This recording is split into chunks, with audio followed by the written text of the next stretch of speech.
Alright guys, so this is the follow-up video of the video I launched last week. We were discussing about the history of Mandarin Pop music around the 30s and 40s. If you haven't watched that video yet, check out that video first and come back. Or if you simply want to listen to my work right here, you're always welcome. So let's go. This is the whole layout of my music, and the title of the song is called I Will Always Love You.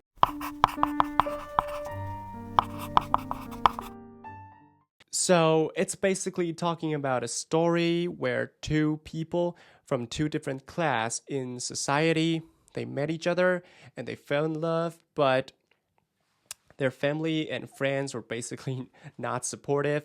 So it's like a little sad story, but it's coming out from a positive perspective.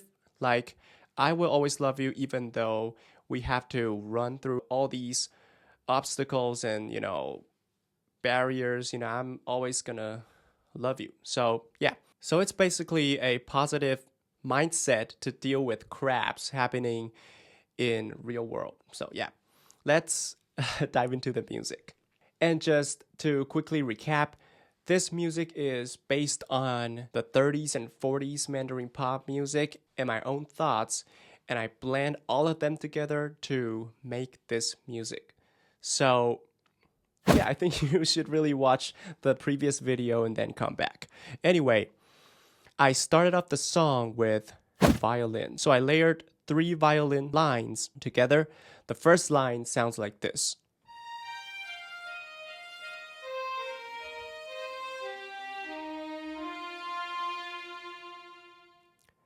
So I don't know if you guys have realized that the violin is playing the melody in a pentatonic scale arpeggio. So it's in E flat major.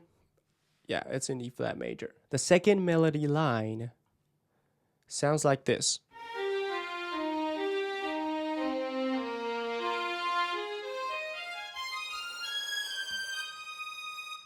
Yeah. And the third line was playing in a really high area on the violin.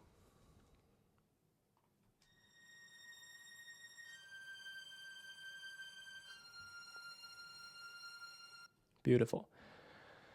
Then I layered trumpets on the violins because the instrumental part of the music in the 30s and 40s were jazz big band.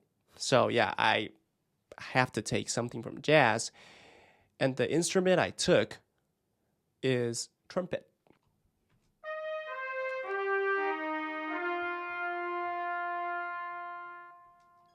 I don't know why, but it sounds sad to me. So if we layer all of them together, so the oriental part of the arrangement is the Asian kit and the Chinese kit. It sounds like this. Yeah, so let's layer all of them together in the intro.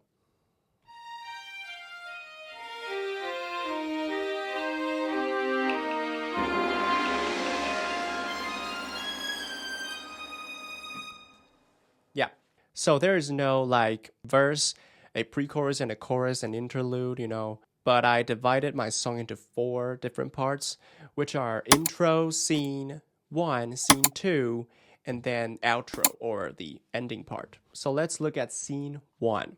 I improvised a little bit on the piano.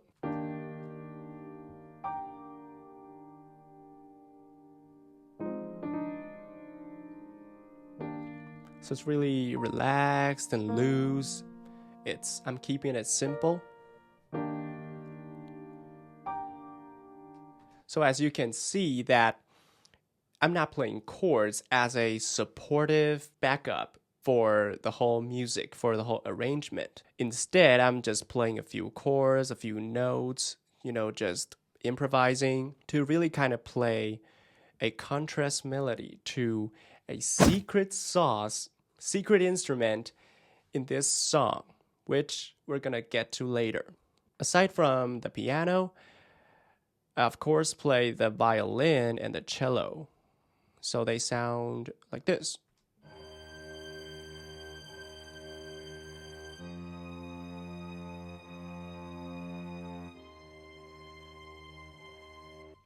and of course the drum kit, but it's really simple, just hitting the snare on the 2s and the 4s.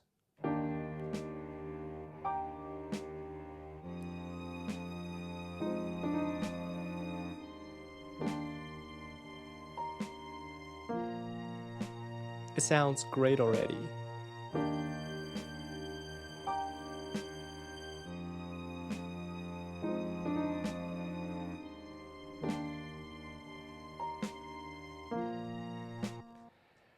But it is missing something, the unique taste in the song, which is the secret sauce we talked about earlier, and it is 中软.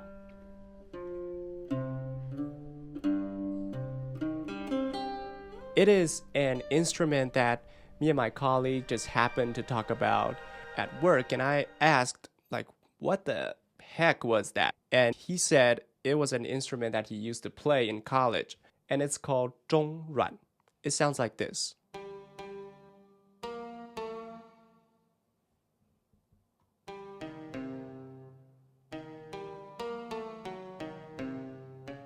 Yep.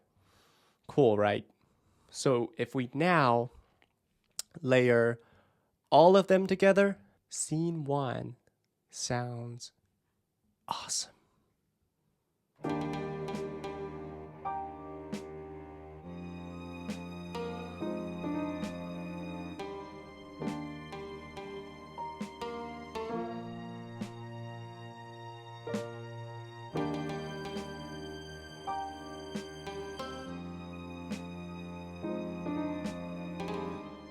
Beautiful.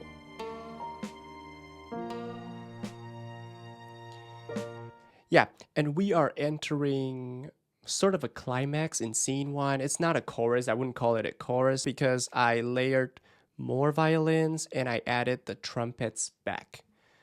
It sounds like this.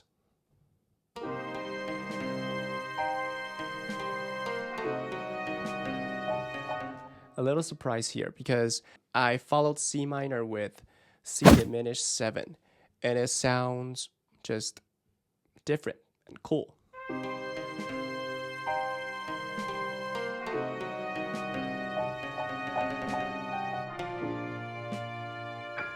flat 7. Yeah, and scene 2 is basically the same thing as of scene 1. So let's just jump right into the end of the song, the ending part. The ending part is basically a repetition of boom, boom, boom, boom, boom, boom. The piano started off with a common E flat major and ended with E flat major 7. So kind of give it a different taste in the song, building from a more stable, a warmer atmosphere, you know, the major, to a more dissonant and a little weird sounding. It sounds like this.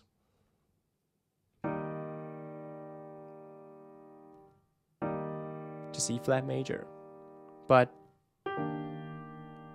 E flat major 7. And you can actually hear the difference in the mix. So the ending part sounds like this.